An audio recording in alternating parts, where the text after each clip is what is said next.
hay un contraste constante que hemos visto entre lo que es el mundo y la iglesia, entre lo que es la cultura del mundo y la cultura dentro de la iglesia. Hemos hablado de las características que tiene la iglesia y las características que tiene el mundo, los valores que hay en el mundo y los valores que hay en la iglesia. Y hay uno en particular que es un gran valor dentro de la iglesia, que es casi catalogado como un antivalor en el mundo. Algo que en la iglesia es valorado, promovido, apreciado, que en el mundo es muy mal visto. En el mundo se nos dice que debemos ponernos a nosotros mismos primero. Primero yo, segundo yo, tercero yo, y si queda campo, yo. El mundo nos dice que debemos ser nuestros propios amos, que debemos mandarnos a nosotros mismos, que somos dueños y amos de nuestro destino, que vivimos para nosotros mismos, que si no me cuido yo, ¿quién me va a cuidar? Si no veo por mí, ¿quién va a ver por mí? Y muchas veces esta idea se filtra dentro de la iglesia. Y sin embargo, Pedro, continuando 1 de Pedro capítulo 5, versículos del 5 al 7, tiene algo que decir al respecto de esta actitud. Principalmente en términos de lo que debe verse dentro de la iglesia. Hablamos acerca de la autoridad la semana pasada, del papel de los ancianos, los pastores dentro de la iglesia. Y ahora Pedro dirige su atención por un momento a los jóvenes de la iglesia y después pasa a hablar de todos en la iglesia en general, pero hay una cualidad y una característica que va a unir como un hilo todo este pasaje. Dice así, 1 de Pedro 5, del 5 al 7. Igualmente, jóvenes, estad sujetos a los ancianos, y todos sumisos unos a otros, revestidos de humildad. Porque Dios resiste a los soberbios y da gracia a los humildes. Humillaos, pues, bajo la poderosa mano de Dios, para que Él os exalte cuando fuere tiempo, echando toda vuestra ansiedad sobre Él, porque Él tiene cuidado de vosotros. Oremos. Dios, haznos conscientes en esta mañana de la gran antítesis que existe entre la manera de pensar del mundo y la manera de pensar de Cristo y por lo tanto del cristiano. Limpia, oh Dios, nuestras mentes y corazones de toda distracción para que podamos prestar especial atención en este momento a la predicación de tu palabra. Dirige todos nuestros sentidos hacia tu escritura y lo que tú estás diciéndonos. Y que tu Espíritu Santo, oh Dios, haga una obra vivificadora en cada uno de nosotros, conforme a las promesas de darnos un corazón de carne, de santificarnos y perfeccionarnos, de purificarnos a través de tu palabra. Rogamos tu ayuda. Nosotros somos criaturas limitadas y pequeñas y estamos ante un libro infinito, un libro que nos revela al infinito. Sin tu ayuda no podremos comprender, ni crecer, ni tener ningún fruto. Dependemos de ti, de tu Espíritu, de tu poder. En el nombre de Jesús, amén y amén. Siempre que empezamos algún pasaje con un igualmente, un por lo tanto, un por tanto, por eso, ¿verdad? Nos lleva a pensar en lo que acabamos de ver antes. Porque recuerden que Pedro escribió esta carta como un solo documento. No estaba dividida en versículos, capítulos, etc. Nosotros, para poderla estudiar, tenemos que partirla para tener algo de orden y poder entender por dónde vamos, pero el flujo es continuo. Entonces, del pasaje que vimos la semana pasada a el flujo es continuo. Habló de los ancianos y ahora dice igualmente, habló de cómo los ancianos deben cuidar de la iglesia, ese era el tema. Y ahora dice igualmente, o en línea con eso, es como si nosotros dijéramos, hablando de eso, ¿verdad? Hablando de eso, ya que toca el punto, eso es más o menos lo que significa igualmente. Ahora, hablando de este tema en general, jóvenes, estén sujetos a los ancianos. Este es un mandato de sujeción a una autoridad gobernante, ese es el punto, ¿verdad? Le está diciendo a los jóvenes, sujétense, ya hablamos de esta autoridad, de los ancianos, los pastores, ok, jóvenes, les toca ahora someterse a estos ancianos, una disposición a ser dirigidos, liderados por estos ancianos, obviamente con la excepción de que les manden a pecar, ¿verdad? Pero debe haber una actitud de sujeción a los ancianos. Ahora, pregunto, ¿será que solo los jóvenes deben someterse a las autoridades que Dios ha puesto, tanto en la iglesia como fuera de la iglesia? La respuesta obvia es no. Todos debemos someternos a estas autoridades. Pero ¿por qué le habla Pedro específicamente a los jóvenes? Primero, ¿verdad? Porque luego pasa a hablar a todos. Pero creo que es natural que empiece con los jóvenes, porque los que han tenido jóvenes y los que tienen jóvenes saben que hay una tendencia. Los que han sido jóvenes, todos nosotros, sabemos que hay una tendencia general a ser autónomos, independientes, que lo sabemos todo y sabemos más. Y la idea de tener que someternos a una autoridad es bien repugnante. ¿Cierto? Es difícil, en especial para los jóvenes, pero es difícil para todos, si somos honestos. Sin embargo, es por eso que les habla a los jóvenes, porque tienen esa tendencia a creer que no necesitan autoridad sobre su vida y por lo tanto lo que sí necesitan es este recordatorio. ¿Cierto? Ahora bien, estos independientes y rebeldes no son los únicos que necesitan ejercer sumisión, que necesitan ejercer humildad. Todos nosotros, y ahí pasa Pedro a la siguiente parte, donde ya no está hablando de autoridad en la iglesia, si lo notan, ya no está hablando de figuras de autoridad, está hablando de relación entre cristianos, los unos con los otros. Y dice, y todos son todos. Aquí no está quedando ninguno por fuera, sin excepción.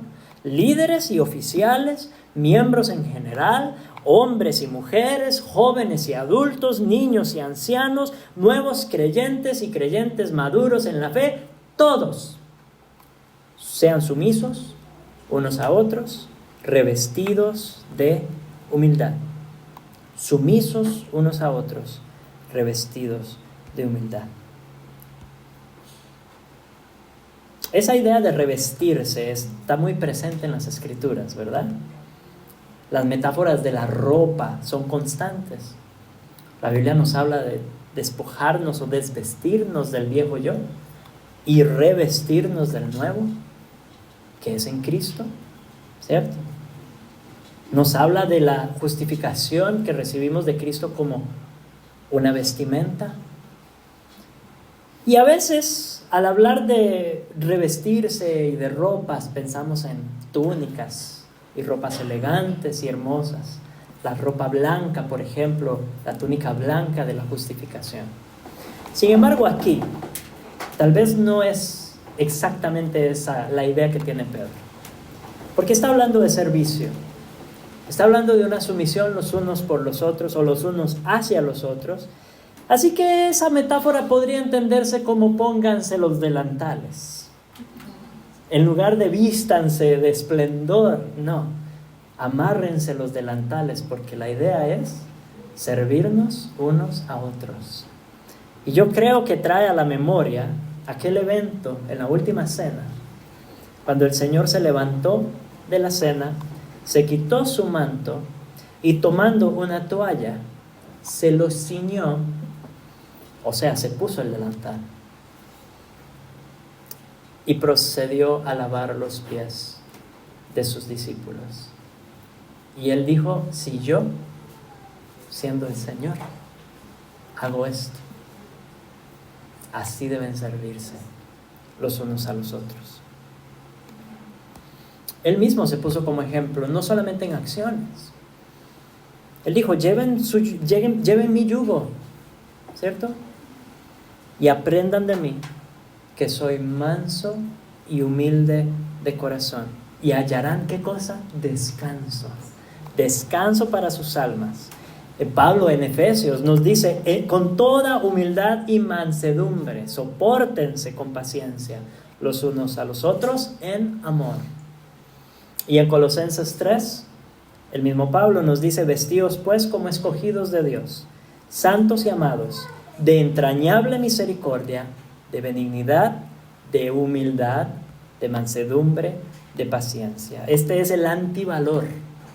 Para los gentiles, para el mundo pagano, para los incrédulos, significa ser serviles, significa hacerse poco, ¿cierto? Es algo indigno, es casi como ser esclavo de los demás, pero lo ven como algo indigno, algo humillante, algo vergonzoso. Pero para los cristianos, significa renunciar a la ambición que reconocemos pecaminosa, renunciar al dominio al que aspira el hombre desde la caída y someterse a los demás y someterse a Dios en confianza, en servicio, buscando promover la armonía y la unión dentro de la iglesia en un ambiente o una atmósfera de humildad.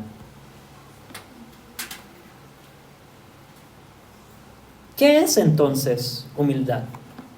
¿Cómo la describiríamos? ¿Cómo se ve la humildad? Los unos para con los otros significa poner a los demás primero. Ahora es primero los demás, segundo los demás, tercero los demás y si queda espacio, los demás. Como si fueran más dignos de atención que yo. Poner a los demás primero, sus deseos, sus necesidades. Nada hagáis, dice Pablo a los filipenses, por contienda o por vanagloria. Antes bien, con humildad, estimando cada uno a los demás como superiores a él mismo, no mirando cada uno por lo suyo propio, sino cada cual por lo de los otros. Eso es humildad. Esa es la sumisión que debemos tener los unos para con los otros. Pero el llamado no es simplemente práctico para mantener la unidad y un ambiente armonioso dentro de la iglesia, aunque eso va a ser un resultado de esta actitud. Pero la razón va mucho más allá, es mucho más profunda y es mejor. Dice, porque Dios resiste a los soberbios. Dios se opone a los soberbios. Dios está en contra de la soberbia. Esta es una cita de Proverbios 3:34 que dice, ciertamente Él escarnecerá a los escarnecedores y a los humildes dará gracia. Los soberbios son los que piensan primero en sí mismos. Los arrogantes y altivos, los prepotentes, los engrandecidos, los que creen ser más importantes que los demás, los que buscan impresionar a los demás, los que confían en sí mismos más que en cualquier otra cosa, y en última instancia son los que buscan su propia gloria. Y como Dios no comparte su gloria con nadie, se opone a los soberbios, resiste a los soberbios, porque esa soberbia es un eco de la mismísima actitud que sacó a Satanás de la presencia de Dios, que le ganó la expulsión del cielo.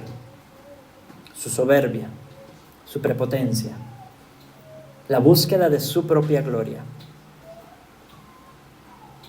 Pero el otro lado de la moneda es agradable. Sí, se opone a los soberbios, los resiste. Y en última instancia, el que no se humilla ante Dios enfrentará condenación. Pero a los humildes a ellos les da gracia. Bienaventurados los pobres en espíritu, porque de ellos es el reino de los cielos. Bienaventurados los mansos, porque ellos recibirán la tierra por heredad. Hay bendición, hay gracia para el que se reconoce necesitado, para el que agacha la cabeza y dice: yo no soy el centro del universo. Los humildes piensan primero en los demás, ya dijimos eso. Consideran a los demás más importantes. Pero más importante aún, no confían en sí mismos, sino que confían en Dios. No buscan su propia gloria, sino que buscan la gloria de Dios. Y es Dios quien realmente merece esa gloria. Y a ellos les da gracia. Esta gracia no se las da porque la merezcan. No les da gracia porque ellos sean muy dignos a causa de su humildad. Sería una contradicción de términos decir que Dios da gracia como un mérito, como una ganancia, como algo merecido. Deja de ser gracia. La gracia es un favor no merecido. El humilde lo que dice es: no merezco nada. Y al humilde Dios le dice: yo sé, no mereces nada. Y le concede gracia. ¿Es necesaria para la salvación? Así empezamos nuestro caminar cristiano, por gracia. Y es necesaria para sostenernos, para vivir la vida cristiana, para poder andar en humildad delante de Dios y para poder humillarnos los unos ante los otros y servirnos los unos a los otros. El motor de esta actitud es la gracia. ¿Por qué? Porque aún al servir a los demás, nosotros a veces buscamos la dignidad del otro como una motivación. Y decimos: es que él se lo merece. Es que él o ella merecen, es que se lo ganó. Es que con esa actitud da gusto servirle, da gusto hacerle favores. Pero ¿qué tal? ¿Qué pasa con el que no da tanto gusto? ¿Qué pasa con el que no consideramos nosotros dignos de nuestra ayuda y de nuestro servicio? ¿Qué pasa con aquel que nos ha fallado, nos ha ofendido, nos ha dañado? ¿Qué hacemos con ese hermano? Solo la gracia nos puede motivar a mostrar gracia y humildad y a servir a los demás como el Señor Jesucristo nos ha servido a nosotros. Él da gracia a los humildes. Él se opone a los soberbios. Y esta es una descripción de la actitud constante de Dios. Está en presente. El presente simple se utiliza para describir hechos tal cual. Es una descripción de lo que es. Esta es la realidad del mundo en el que vivimos. Dios se opone a los soberbios y lo hará siempre. Y Dios da gracia a los humildes y lo hará siempre. Humillaos, pues, versículo 6, bajo la poderosa mano de Dios, para que Él os exalte cuando fuere tiempo. Humillaos, pues, bajo la poderosa mano de Dios, para que Él os exalte cuando fuere tiempo. De la humildad los unos para con los otros, la humildad horizontal, ahora Pedro pasa a la humildad vertical directamente. Dice: como este Dios se opone a los soberbios y da gracia a los humildes, hermanos, humillaos. Humillaos pues bajo la poderosa mano de Dios. Si Dios se opone a los soberbios, lo más sabio que podemos hacer es humillarnos ante este Dios, ¿cierto? Bajo su poderosa mano, postrarnos ante su sabiduría, reconocer que Él sabe mejor que nosotros cómo llevar nuestra vida, aceptar los giros de su providencia con humildad, decir: sí, yo no habría elegido esto, pero Dios es más alto que yo, Dios es más grande que yo, Él sabe lo que está haciendo, y aceptar sus giros no como resignación, No como decir, ni modo, no hay nada que yo pueda hacer de todos modos. Entonces me resigno a la voluntad de Dios. No, la acepto gozoso. Hallo en la voluntad de Dios contentamiento. Le doy gracias por lo que ordena en mi vida, porque lo que Dios ordena es bueno.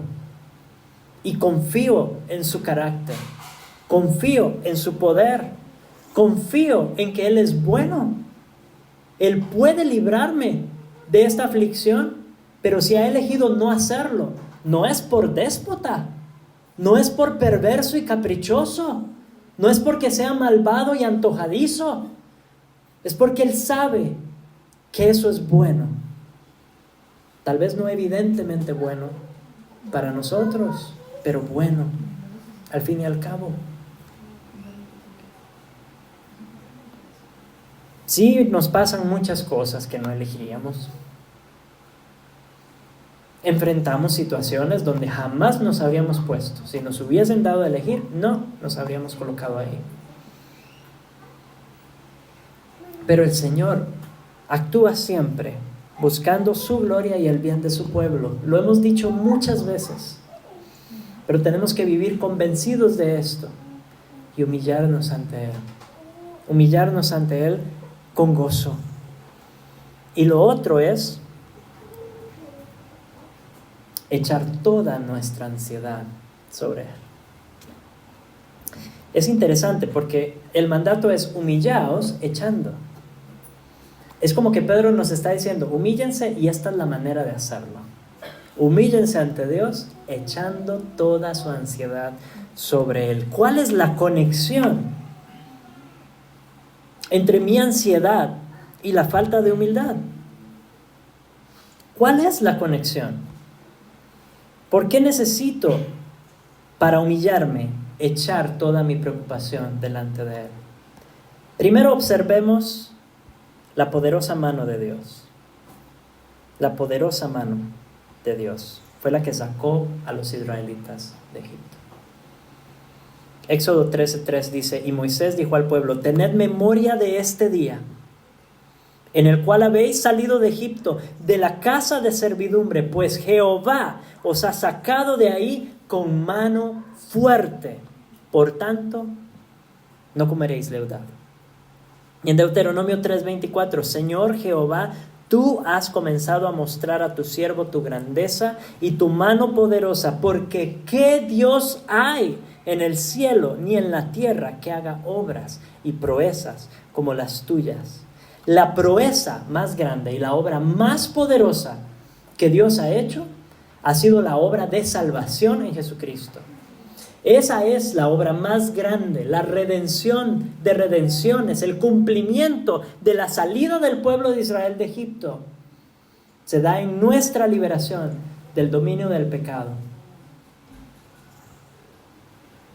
Entonces vale la pena humillarnos delante de esta poderosa mano que nos ha salvado y que nos salva todos los días.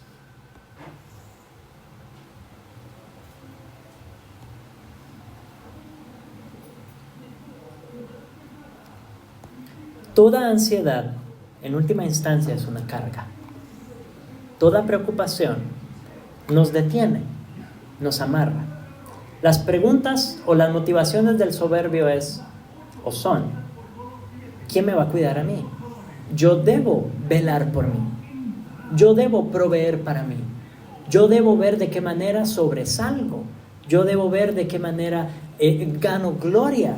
Porque nadie más va a hacer esto por mí. Me valgo solo. Necesito enfrentar este mundo solo y no tengo tiempo para los demás.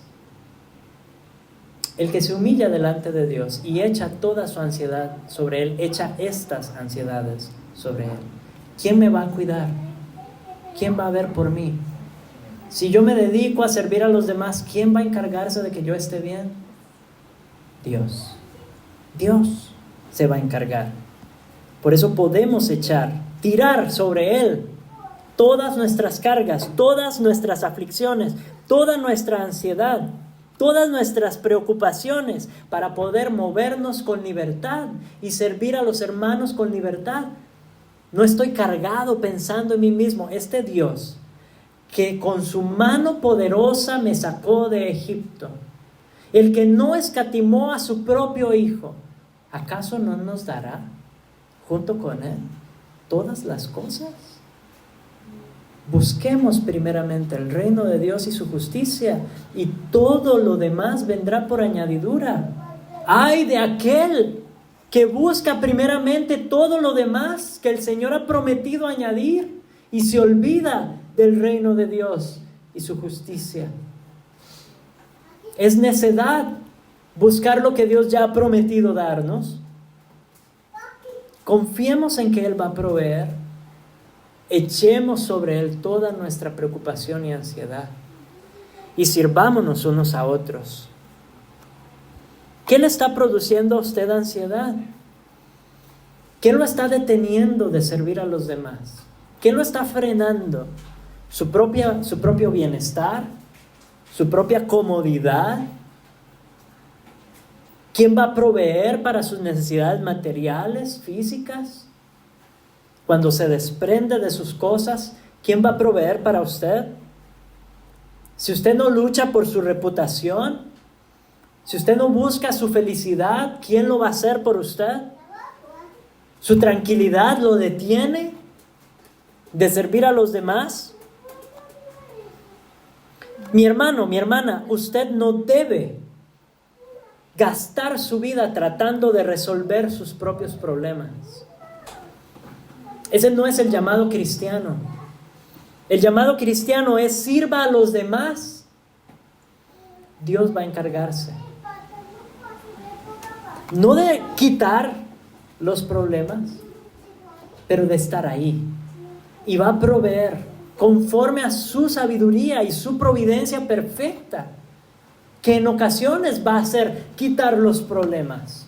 En ocasiones va a hacer que los problemas perduren, y sostenerlo y fortalecerlo y darle consuelo y darle crecimiento en la fe. Pero ahí es donde tenemos que reconocer el carácter de Dios y humillarnos, porque muchas veces nosotros diríamos: yo habría elegido otra cosa, yo tengo otro criterio del que Dios tiene. No somos más sabios que Dios. ¿No podemos llevar nuestra vida mejor que Dios? Confiar en nosotros mismos sería desastroso.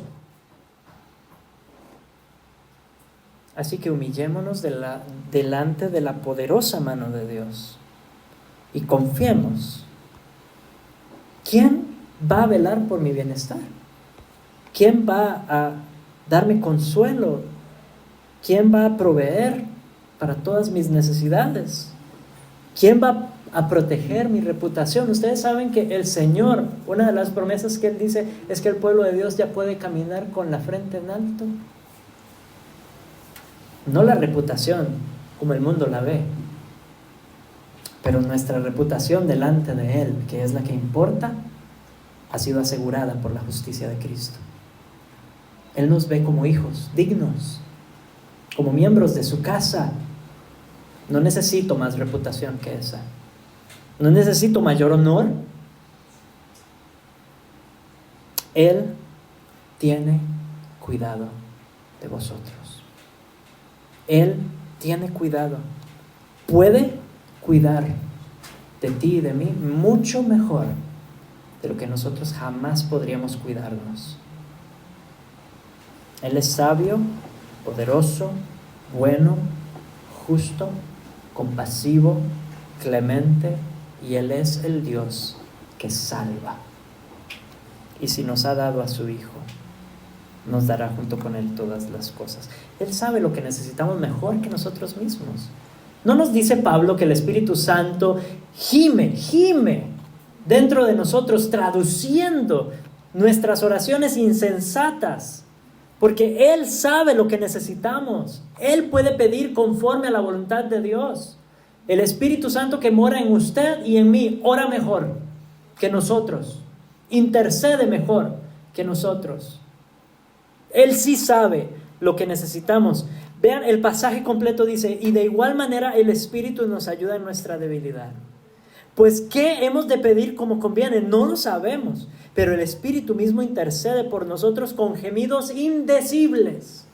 Mas el que escudriña los corazones sabe cuál es la intención del Espíritu, porque conforme a la voluntad de Dios intercede por nosotros. Ahí hay una garantía de que lo que el Espíritu Santo pide está conforme a la voluntad de Dios. Yo no puedo tener esa seguridad en mí mismo. Yo muchas veces pido para mis propios deseos, para mi propia necedad.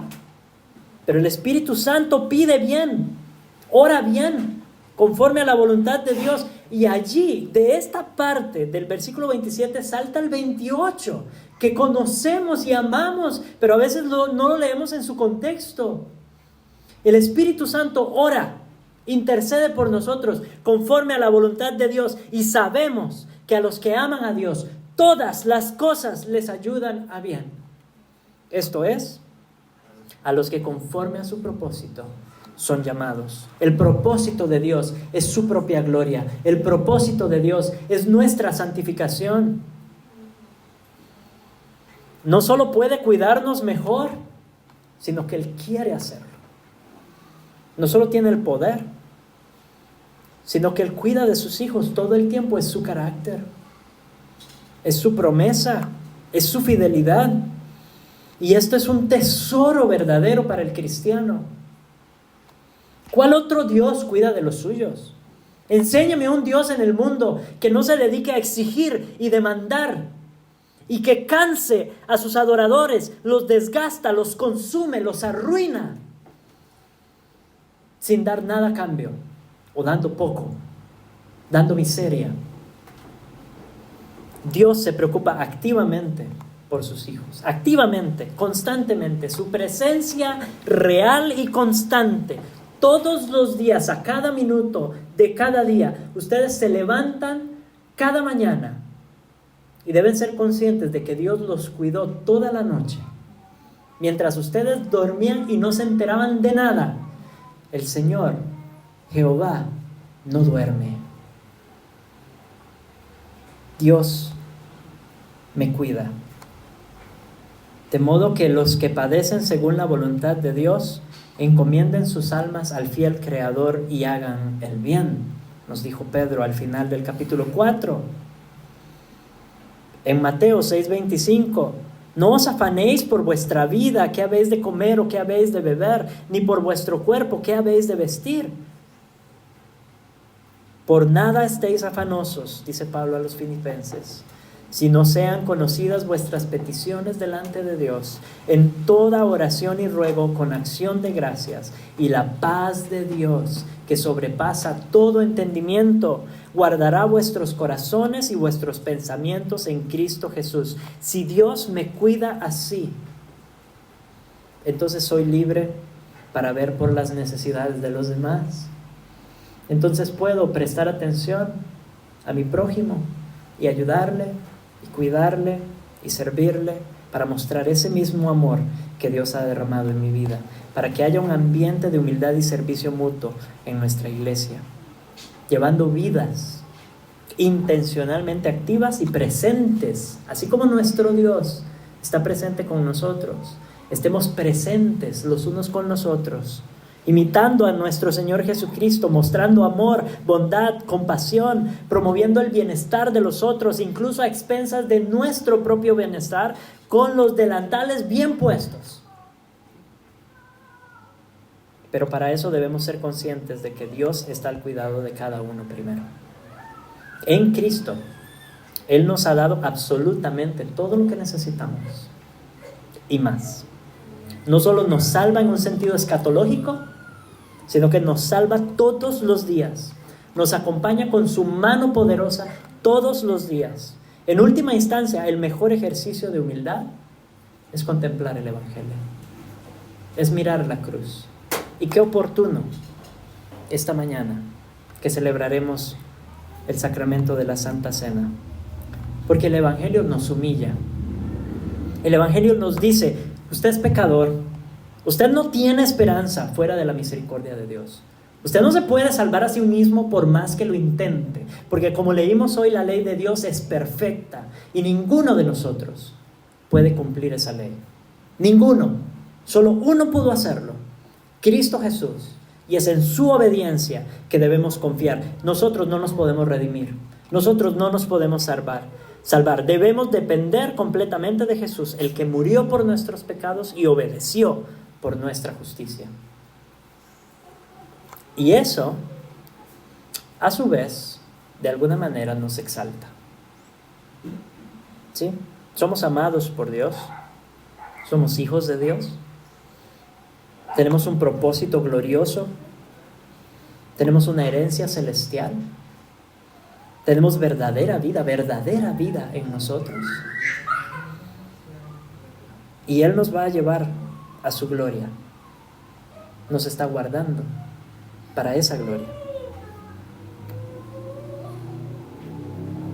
Que este evangelio recorra cada vena de nuestro ser y cada aspecto de nuestra vida, para la gloria del que se humilló para salvarnos y hoy tiene el nombre que es sobre todo nombre, Jesucristo nuestro Señor y Salvador.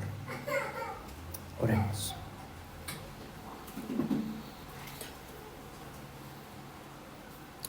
Dios, ayúdanos a poner nuestra mirada en tu Hijo Jesucristo en todo momento. Reconocemos que nos falta humillarnos delante de ti, nos falta humildad los unos con los otros.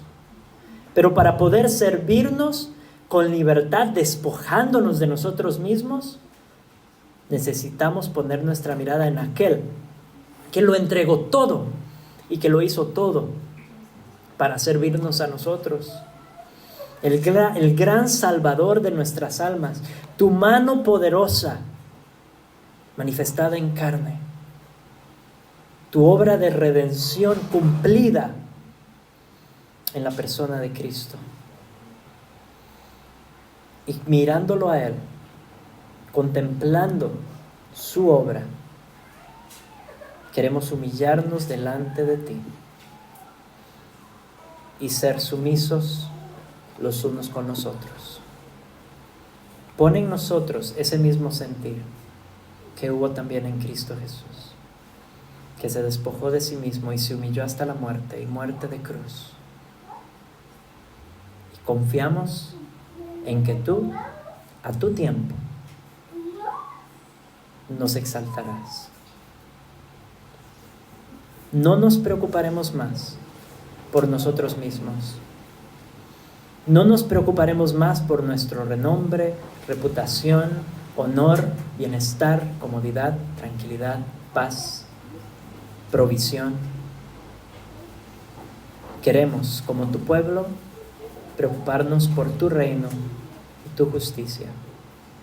Provee, conforme a tus promesas y conforme a tu carácter, todo lo demás.